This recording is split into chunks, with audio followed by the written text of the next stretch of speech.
Una investigación exhaustiva y seria de los asuntos de política pública y gobernanza del país se analizan desde el observatorio. Porque los temas de impacto ya están bajo la lupa y los analizamos desde el observatorio. Saludos amigos y bienvenidos a un nuevo programa desde el Observatorio. Les saluda la doctora Jennifer Castellanos Barreto, ayudante del director del Observatorio de Sociedad, Gobernanza y Políticas Públicas de la Pontificia Universidad Católica de Puerto Rico. Como todas las semanas, para mí es un gusto saludar a todas las personas quienes se conectan a esta hora a través de Católica Radio y por supuesto a quienes ven o escuchan la retransmisión por cualquiera de los programas digitales de nuestra querida universidad.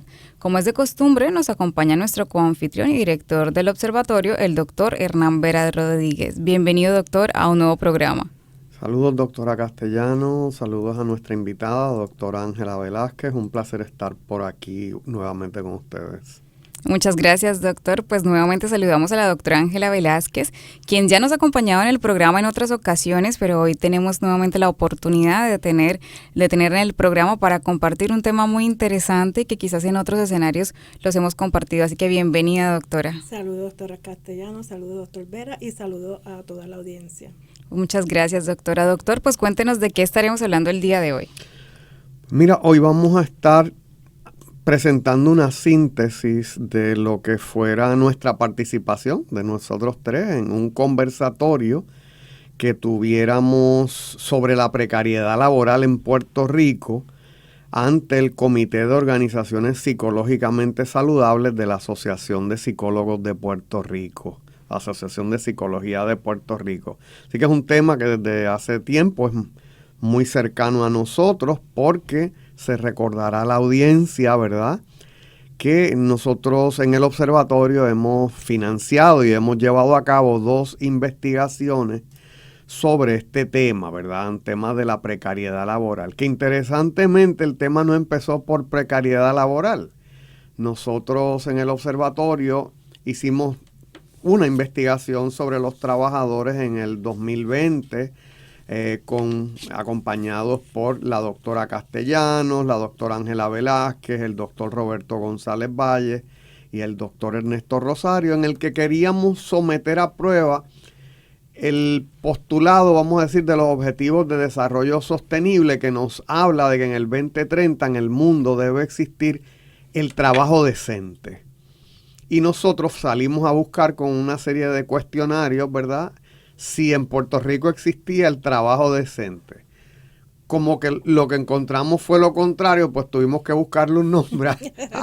Y, ¿verdad? ¿Qué es eso? Y le llamamos precariedad laboral. Así que ese libro del 2020 de estos colaboradores se llamó Trabajo decente o precariedad laboral, una aproximación a la situación de los trabajadores en Puerto Rico. ¿Qué pasa? Que ese libro sale en el 2020 y cuando vamos a darle divulgación a los resultados nos había caído la pandemia del COVID-19. Uh-huh. Y una pregunta que nos hacíamos y que nos hacían los asesores era si esos resultados que encontramos en el 2020 se sostenían durante la pandemia. Y ahí entonces nos embarcamos en otra aventura un poquito más complicada, principalmente por el contexto, ¿verdad?, de que estábamos todavía en algunas etapas de la pandemia. Y ahí entonces con la doctora Castellanos, el doctor Héctor Velázquez, la doctora Laura Pietri, de nuevo el doctor Ernesto Rosario, la doctora Ángela Velázquez y el doctor Roberto González, hicimos un trabajo que se llamó La situación de los trabajadores en Puerto Rico durante la pandemia provocada por el COVID-19, con el subtítulo de la precariedad, soledad laboral e intención de abandonar el empleo. Así que sin atarnos a esos 2 libros y sus resultados, pues vamos a dialogar y tuvimos, ¿verdad?, este conversatorio con la Asociación de Psicólogos de Puerto Rico sobre ese tema. Así es, doctor. Y bueno, para antes de continuar, recordarles un poco de quién es nuestra invitada, ¿no? Nuestra invitada, la doctora Ángela Velázquez Lugos, posee un doctorado en filosofía con especialidad en psicología industrial organizacional de la Pontificia Universidad Católica de Puerto Rico.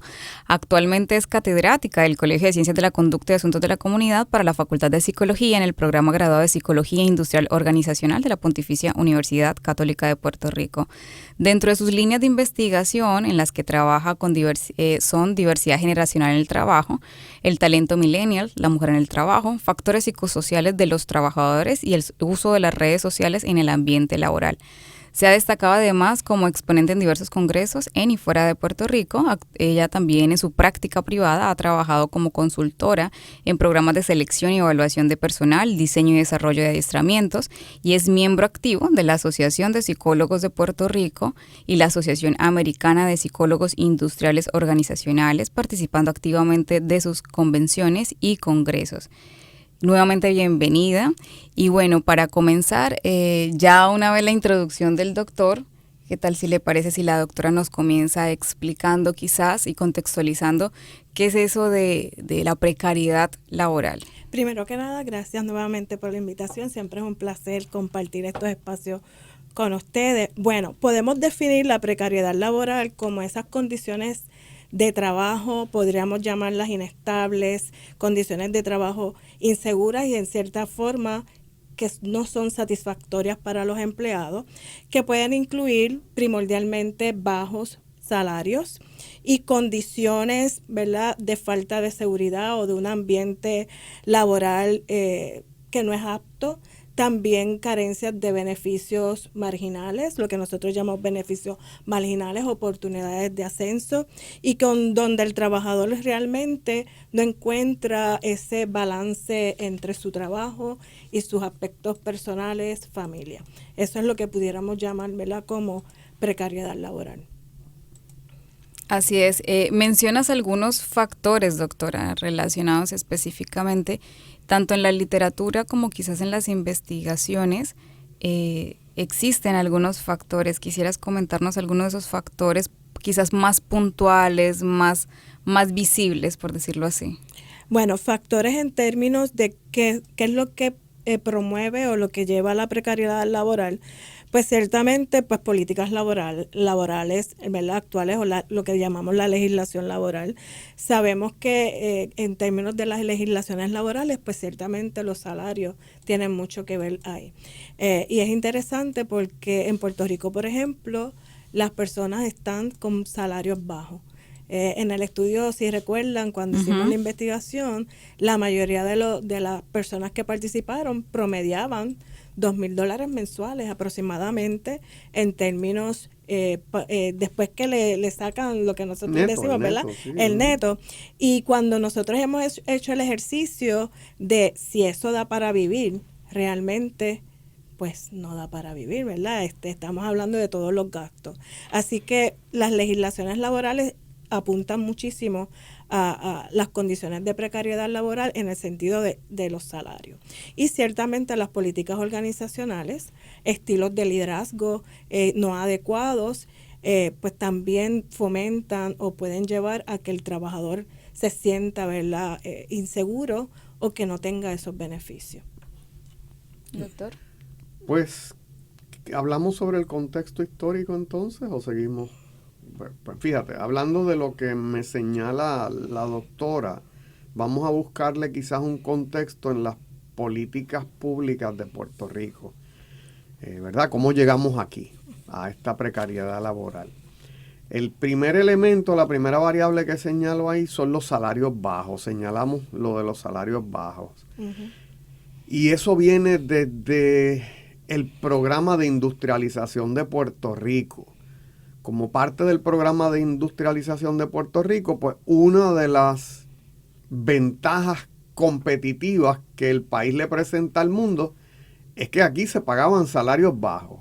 Y eso se estableció como una política básicamente, ¿no?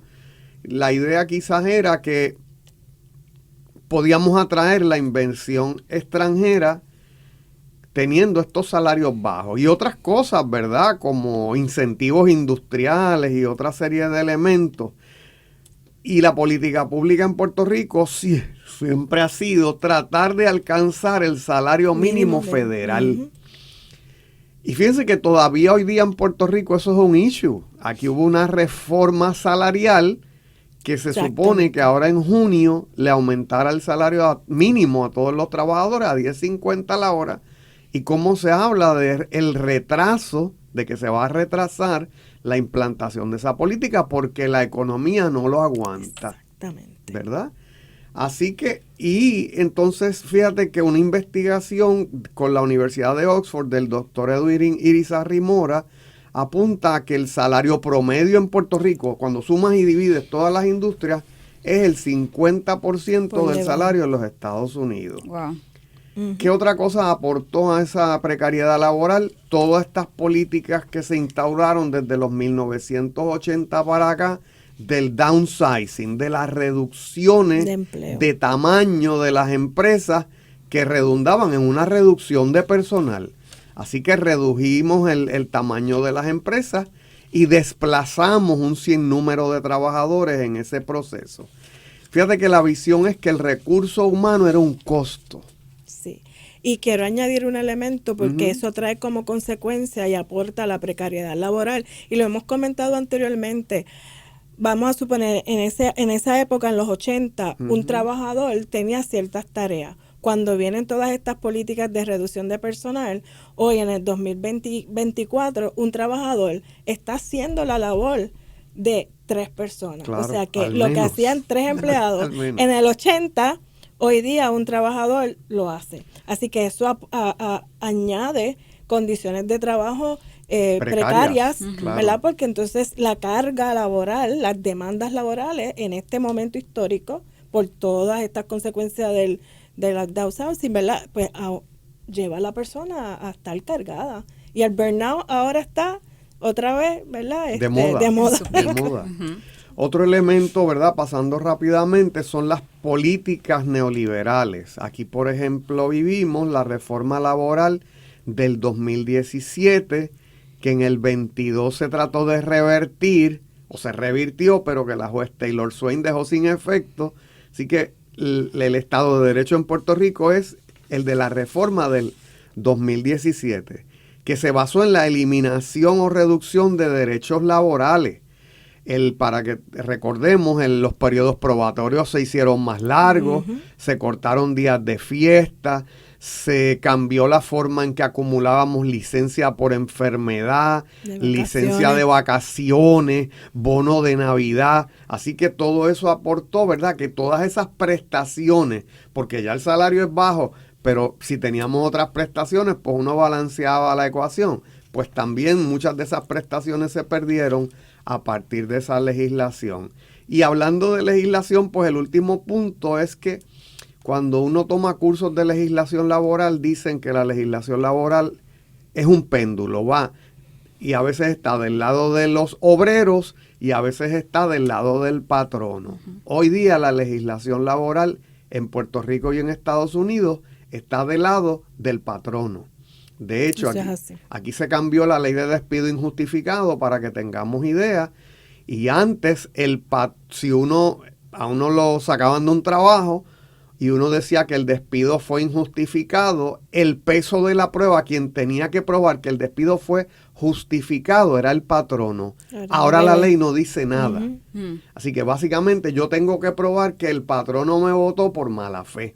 ¿Ve? Y entonces eso también se limitaron las cuantías a las cuales yo tengo derecho en un caso de despido injustificado. Así que para que veamos, ¿verdad?, que la legislación pasó a estar del lado del patrono. Adicional a eso, viéndolo en ese contexto histórico, tanto la literatura como en lo que hemos hallado en las investigaciones, me gustaría mencionar aquellos grupos que se ven afectados. Ciertamente cuando hablamos de precariedad laboral, pues a quienes afectan son a los que trabajamos y a los que tenemos por lo general un salario. Pero de entre este gran macro existen algunas, por decirlo, grupos en particular que se afectan un poco más. Dentro de ellos, pues la literatura, así como las investigaciones, se encuentran las mujeres. Y aquí principalmente y con datos de nuestra investigación, principalmente las mujeres se ven afectadas en cuanto a la forma en que perciben los beneficios que la organización les da y las oportunidades de ascenso que tiene. Estos datos son datos que tenemos nosotros de la investigación del 2020 en comparación con los hombres. Cuando comparamos las medias entre hombres y mujeres, quienes tienen una media mayor en los beneficios y las oportunidades laborales son los hombres. Por lo tanto, las mujeres perciben que tienen menos beneficios y oportunidades laborales. Adicionalmente, en el 2023, en el mes de diciembre, el Instituto de Estadística hizo un informe sobre la situación de las mujeres o las necesidades de las mujeres en el trabajo. Y de allí resalta algo bien importante relacionado con el ascenso o las oportunidades de crecimiento. Y les preguntaban a las mujeres con cuánta frecuencia los patronos promovían oportunidades de estudio, de crecimiento, de desarrollo. El 38% apuntó o señaló que entre nunca y casi nunca recibe esa oportunidad de crecimiento profesional. Sin embargo, hay un 32% que refiere a veces y un 30% refiere que siempre. Y esto basado en una muestra de aproximadamente 10,000 trabajadoras. Otro aspecto importante que se señala de por qué la mujer se ve un poco más afectada o se precariza más en la mujer es que su trabajo por lo general tiene que hacer doble jornada. Esto lo investigó el Instituto de Estadística y la gran mayoría de las mujeres, en 9,127 mujeres, el 63% apuntó que experimentaba o ha experimentado una doble jornada, y esto quiere decir que adicional a sus horas laborales en su trabajo donde le pagan, también hace otra jornada laboral que típicamente está relacionada con su familia, el cuidado y etcétera, que no tiene remuneración. En este contexto le hacen preguntas a las mujeres sobre qué necesitan, si necesitan un centro de cuidado para sus hijos. Interesantemente, de ese 3,000 que respondió, 3,051, el 79% dijo que sí lo necesita o que lo necesita a futuro, pero de ese 79, el 47% dijo que sí lo necesita en el presente. ¿En qué horarios? Porque eso también es interesante. ¿En qué horarios necesitan las mujeres que sus hijos sean cuidados? En horario diurno, el 63% de 1,778 mujeres necesitan que cuiden a sus hijos en el día, y sus hijos están en edades escolares. Y por otra parte, el 37% hijos en edades preescolares en el día. En la noche es interesante porque ya se invierte. En horarios nocturnos, el 83% necesita que cuiden a sus hijos en edades escolares y el 17% en edades preescolares.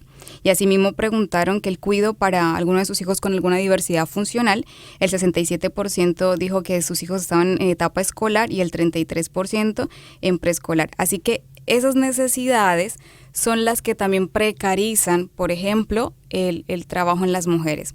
Luego tenemos otro punto, que son las personas con baja preparación académica, que hallamos nosotros en la investigación del 2020, que las personas que tenían menos de un bachillerato reciben menor salario, perciben menores oportunidades de crecimiento, menores posibilidades de ascenso. Por otra parte, tenemos las personas inmigrantes, y aquí yo hago como un asterisco y pongo inmigrantes sin documentación. Y aquí me explico por qué sin documentación. Porque en la medida que yo como patrono, que yo como empleador sepa que esa persona es extranjera, no le ayude con el proceso de legalización de sus documentos y lo emplee sin documentos legales, eso quiere decir que yo le voy a pagar por debajo de la mesa. No le pago beneficios marginales, no le pago seguro social, no le pago un plan médico porque no está legal. Al yo contratar, y posiblemente me sea más económico como patrono, conscientemente contratar a una persona inmigrante sin documentos, garantizo que esa persona se precarice más la empleabilidad para él, pero también le quite la oportunidad a una persona, en este caso puertorriqueña, que trabaje con las condiciones que tiene que trabajar. Por lo tanto, entiendo que se precariza. Otra parte, y esto me gustaría que la doctora Ángela indagara un poco más, es la precarización en la población más joven, principalmente los millennials y quizás los centennials ahorita, ¿no? Uh-huh. Bueno, sobre lo que estás aportando, me gustaría hablar precisamente sobre las mujeres. Mencionabas algo sobre el grupo de las mujeres.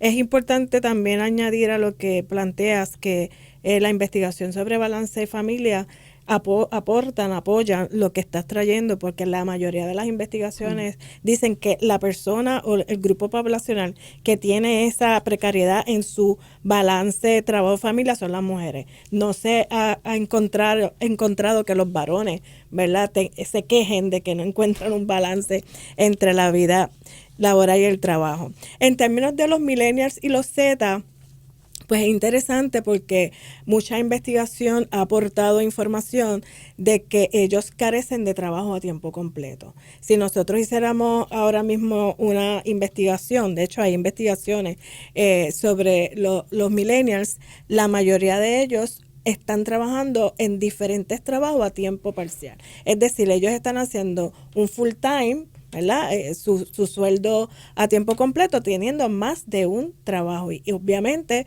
con condiciones laborales diferentes, horarios diferentes, lo que precariza, ¿verdad?, su situación. También es interesante que se ha encontrado que los millennials, que ya hoy por hoy tienen 40 años, se le ha hecho muy difícil tener su primera propiedad o su primer hogar, debido precisamente a que no cuentan con un trabajo a tiempo completo que no les va a dar beneficios marginales. Y cuando uno va a los bancos a buscar una casa, si tú no tienes un trabajo completo, pues ni para allá vas a mirar, ¿verdad? Y eso es bien importante. Así que estamos viendo una generación joven, millennials, que están emprendiendo, que bajo el emprendimiento también pues tienen posiblemente condiciones precarias por todos los aspectos laborales, legislativos, ¿verdad?, de permisología y todos esos aspectos que precariza también o que extiende un poco más sus oportunidades de emprender. Pues magnífico. Vamos entonces a una pausa y ya continuamos con ese interesante tema en Desde el Observatorio. Desde el Observatorio.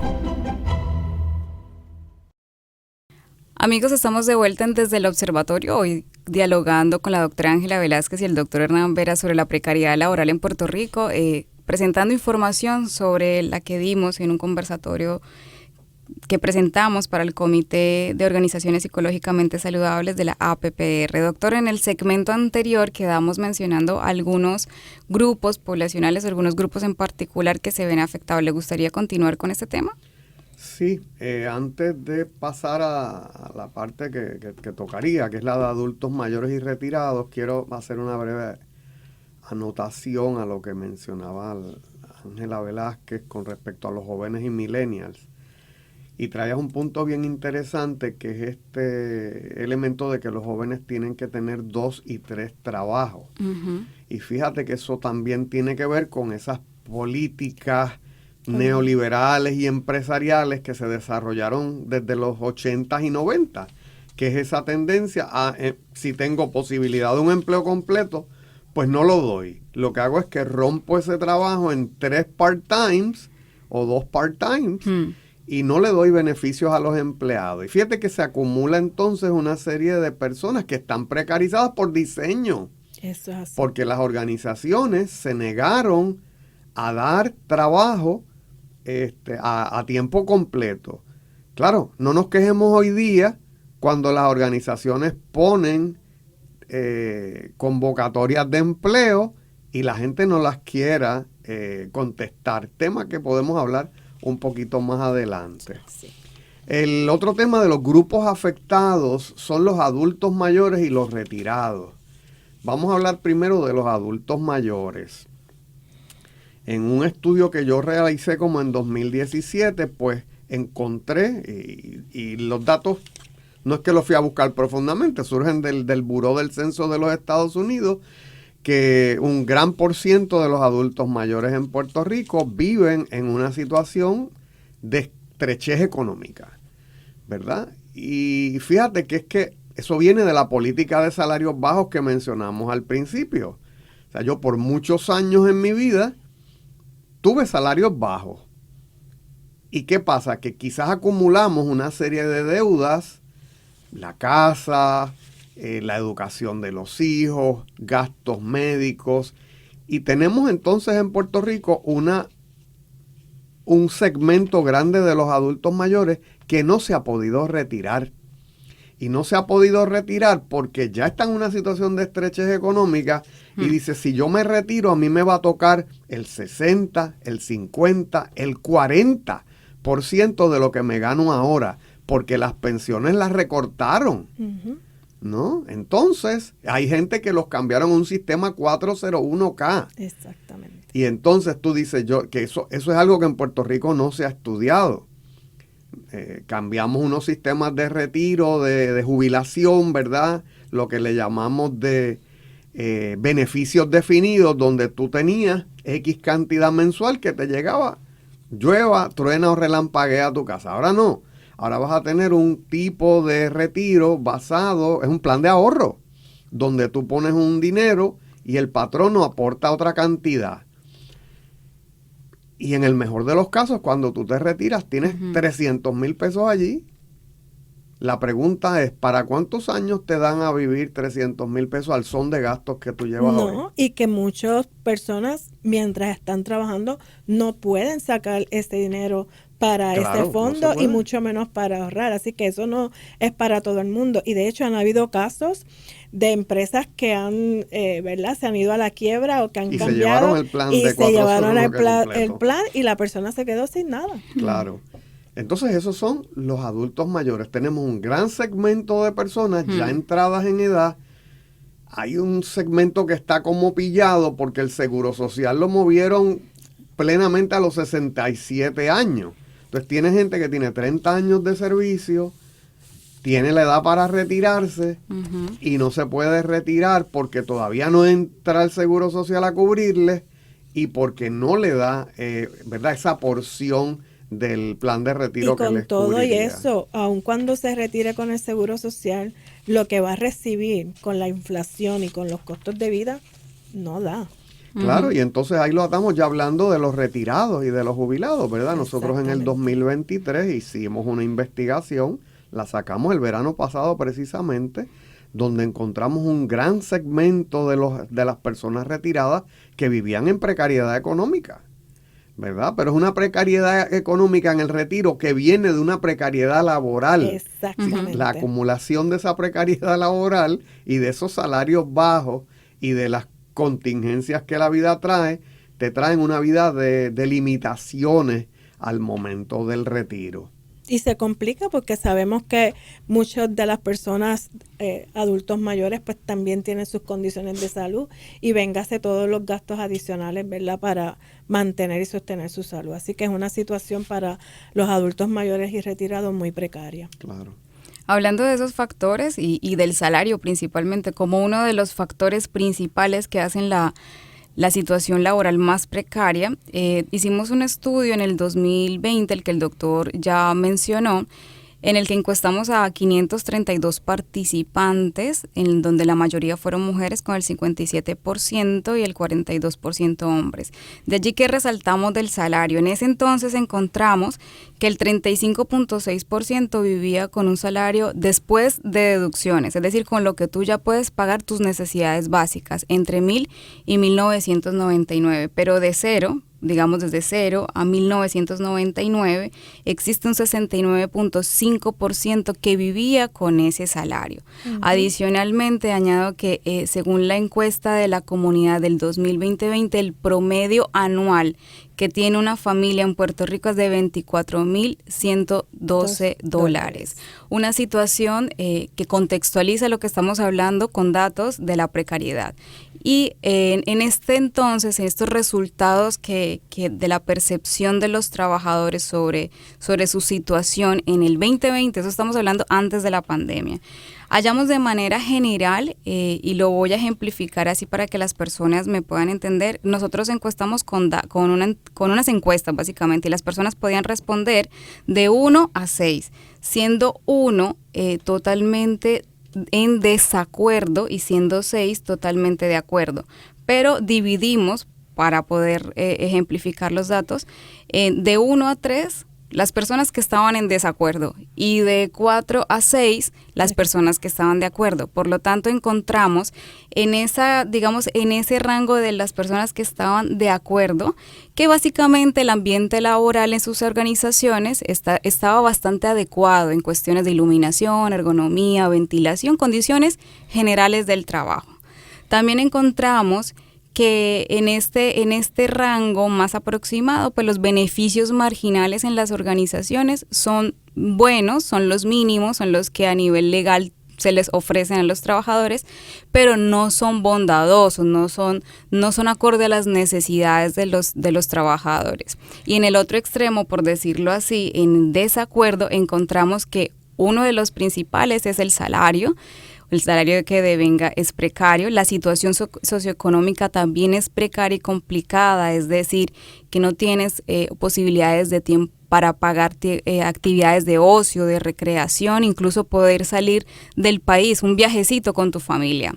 También encontramos una insatisfacción con las condiciones del trabajo, de que no se le reconoce al trabajador en su espacio laboral, cuando a pesar de que dé la milla extra no se le reconoce, no ve el trabajo, que tenga oportunidades de ascenso, oportunidades para crecer, para tener quizás una posibilidad de ser supervisor, para tener otro salario mejor, etcétera, etcétera. Y también encontramos que en el porciento más pequeño, en el promedio más pequeño, que hay una baja percepción del rol del sindicato y de los gobiernos, de cómo promueven las mejores condiciones para los trabajadores en el país. Brevemente, cosas que llaman la atención allí, ¿verdad? Primero, unos salarios muy cerca de la línea de la pobreza. Exactamente. A ese concepto en Estados Unidos se le llama el de working poor, o sea, un gran segmento de los trabajadores puertorriqueños son working poor, son gente que se levanta todos los días a trabajar, que le mete 8 horas diarias al trabajo, que percibe que su trabajo no lo va a llevar a ningún lado, porque se percibe en un dead end job, donde yo estoy en este trabajo hoy, me veo en el futuro, en el mismo trabajo, ganándome más o menos lo que me gano hoy.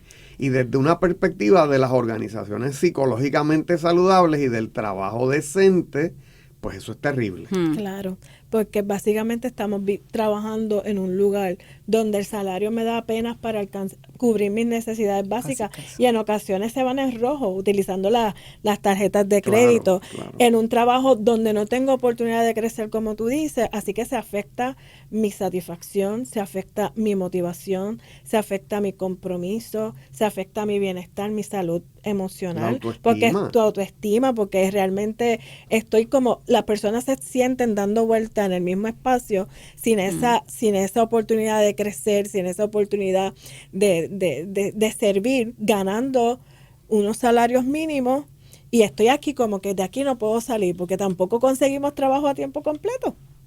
Es verdad. Pasemos al otro estudio, Jennifer, a los resultados del otro estudio.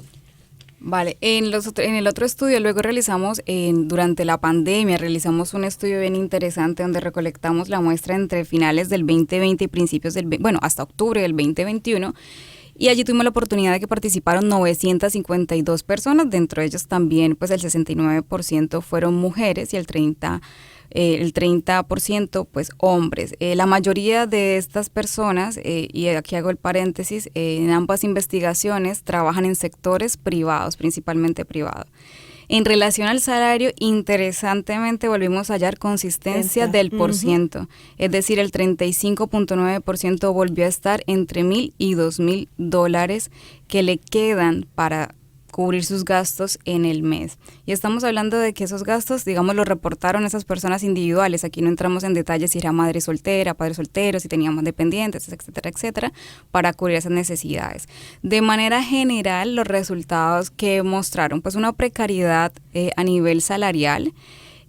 Las personas presentan preocupaciones económicas y una insatisfacción a nivel de su salario, que los beneficios marginales, al igual que en el estudio anterior, fueron justos pero no generosos, es decir, mantenemos una consistencia y una percepción de esa carga laboral aumentada. Justamente todos vivimos la situación del COVID y gran parte pues tuvo esa misma queja, ¿no? Una situación, una carga laboral aumentada.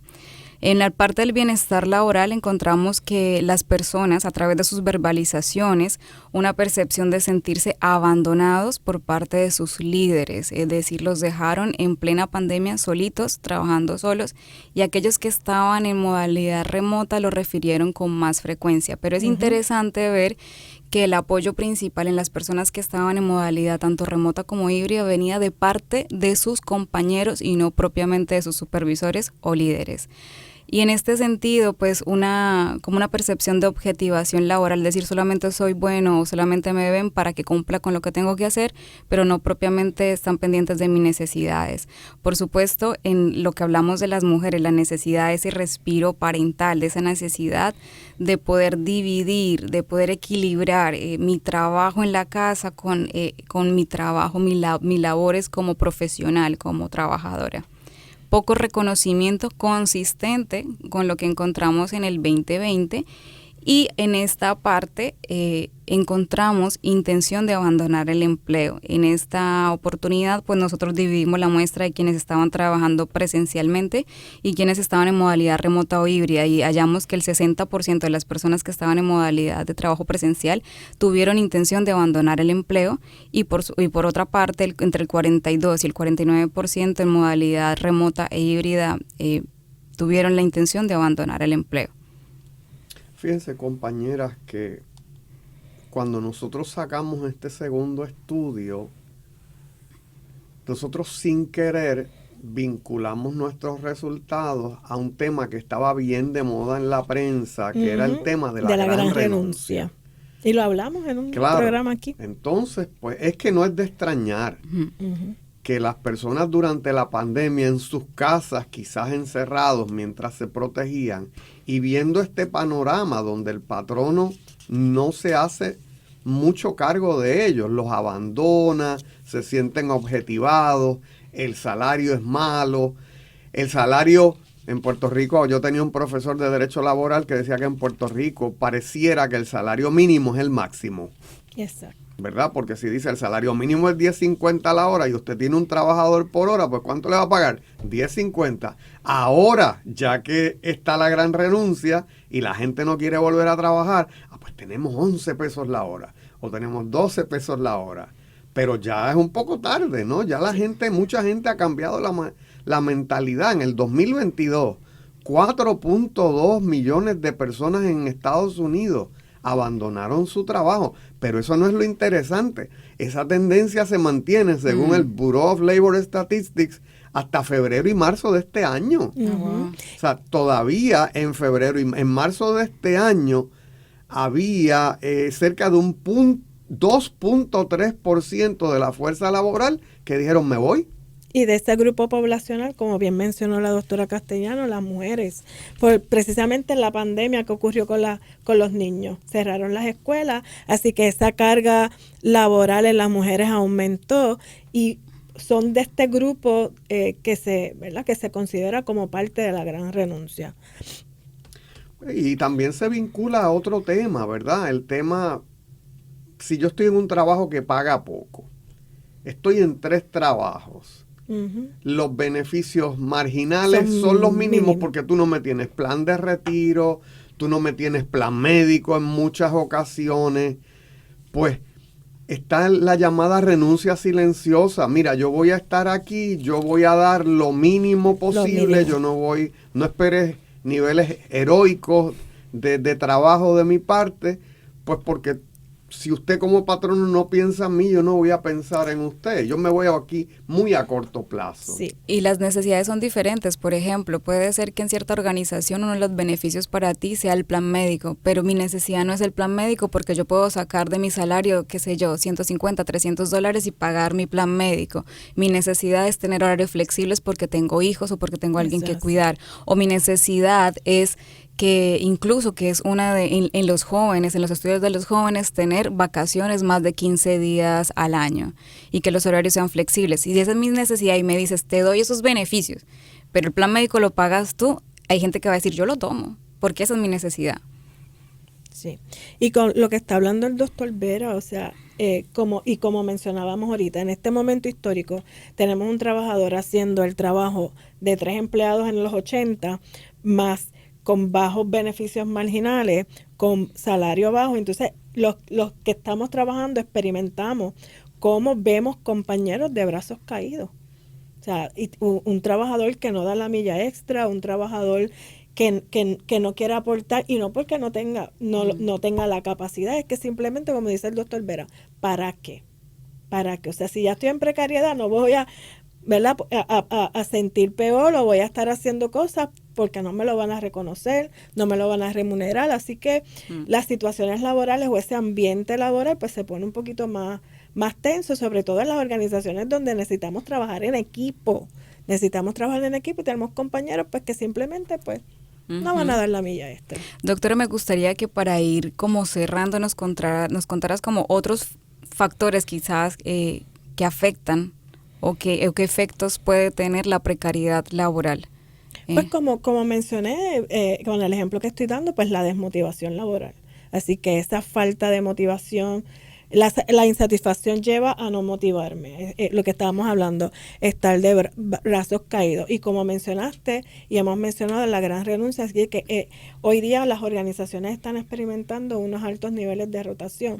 Para los que no sepan, las rotaciones es cuando un trabajador decide irse de la organización y que ni a veces lo informan, simplemente desaparece, ni tan siquiera tienen esa noción de que tengo que informarlo, simplemente desaparecen. Así que es rotación. Como estábamos mencionando, pues afecta la calidad del trabajo, la calidad del servicio, aumentan los conflictos entre los compañeros de trabajo, sobre todo si dependo de un compañero y el compañero está de brazos caídos y pues no sale el trabajo, y pues por supuesto pues la salud mental, todo lo que tiene que ver con salud mental, altos niveles de estrés, la quemazón, preocupaciones, todo eso pues nos afecta, y la salud mental pues va a tener consecuencias a nivel físico, así que condiciones físicas, falta de sueño, todo eso pues lleva a que el trabajador pues aumente pues su precariedad, no solamente a nivel salarial, sino con todos estos otros aspectos o factores que nos van a afectar. Así es, y bueno, llegando un poco a las recomendaciones para ir finalizando, de manera general tocamos que pues la Asociación Americana de Psicólogos tiene un modelo bien chévere que tiene unos componentes que son esenciales para promover una organización psicológicamente saludable. Dentro de eso pues es promover la participación, darle la oportunidad a las personas a flexibilidad para que tengan un balance de vida y trabajo, velar y garantizar tanto la seguridad y la salud y la seguridad del empleado al nivel organizacional, promover oportunidades de crecimiento y desarrollo, como ya lo mencionamos, y por supuesto promover el reconocimiento. Un elemento fundamental de todos estos elementos esenciales o componentes esenciales es la comunicación, dado que la comunicación debe ser transversal en todos los procesos, procedimientos y todo lo que se implemente a nivel organizacional. En la medida en que estos elementos, esos componentes se implementen dentro de una organización, según la asociación, hay un impacto positivo tanto en el bienestar de los empleados, pero también en el funcionamiento de la organización. Así que esto es como una recomendación que pueden hacer sus patronos para promover una organización psicológicamente saludable, es considerar estos modelos, pero no se limita a que sea el único. No, yo creo que en términos generales de lo que estamos hablando, compañeras, es de la necesidad de un cambio de paradigma de la gestión o la administración del talento humano en el país. Es bonito, todo el mundo dice el recurso humano es el recurso más valioso, pero la evidencia de nuestras encuestas llevadas a cabo no es esa. No vemos, ¿verdad?, esta preocupación por el empleado aún en tiempos después de la pandemia. O sea, el empleado dice, mira, a mí me dejaron solo allí trabajando. En muchas ocasiones no me tenían ni los implementos para protegerme cuando atendía al público. Así que invitamos a todo el mundo a repasar cuáles son esos componentes. La psicología industrial organizacional existe hace décadas. Y debe ser frustrante para ti, Ángela, ver cómo está toda esta investigación, están todas estas recomendaciones, están todas estas mejores prácticas, y seguimos practicando una gerencia como a principios del siglo XX. Sí, la realidad es que la legislación laboral, pues muchas organizaciones no pueden hacer nada para mediar eso, pero sí dentro de sus políticas organizacionales pueden hacer mucho, y lo que plantea es un punto neurálgico, tenemos que redefinir el liderazgo dentro de nuestras organizaciones, capacitar y desarrollar esos líderes para que creen ambientes de trabajo positivos y que sepan qué necesitan los trabajadores. Así que es importante que las organizaciones también, de cara a que tal vez no puedo proveer un salario adecuado, pues puedo irme por la línea de lo que es el salario emocional, aumentar esas prestaciones o esos beneficios marginales. Así que, claro, la psicología industrial puede ayudar mucho. Así que las organizaciones tienen que redefinir sus estilos de liderar y la gestión que hacen con sus recursos humanos. Magnífico, doctora. Pues amigos, hemos llegado hasta el final de nuestro programa. Esperamos que este programa haya sido de interés para ustedes. Les agradecemos a la doctora Ángela Velázquez Lugo por acompañarnos el día de hoy, compartir sus experiencias, compartir sus conocimientos. Para nosotros siempre es un gusto tenerla en nuestro programa, así que muchas gracias, doctora. Siempre a la orden. Gracias. Pues amigos, les recordamos que pueden conseguir la retransmisión de este programa en YouTube, en el canal Huellas del Futuro, bajo la playlist Desde el Observatorio o en formato podcast en Spotify. Les agradecemos a todos por habernos acompañado hasta el final de este programa. Nos vemos la próxima semana en un episodio más Desde el Observatorio. Muchísimas gracias. Forma parte de nuestro análisis. Comparte tus opiniones con el panel. Comunícate con nosotros a observatorio.pucpr@pucpr.edu. Desde el Observatorio, una producción de la Pontificia Universidad Católica de Puerto Rico.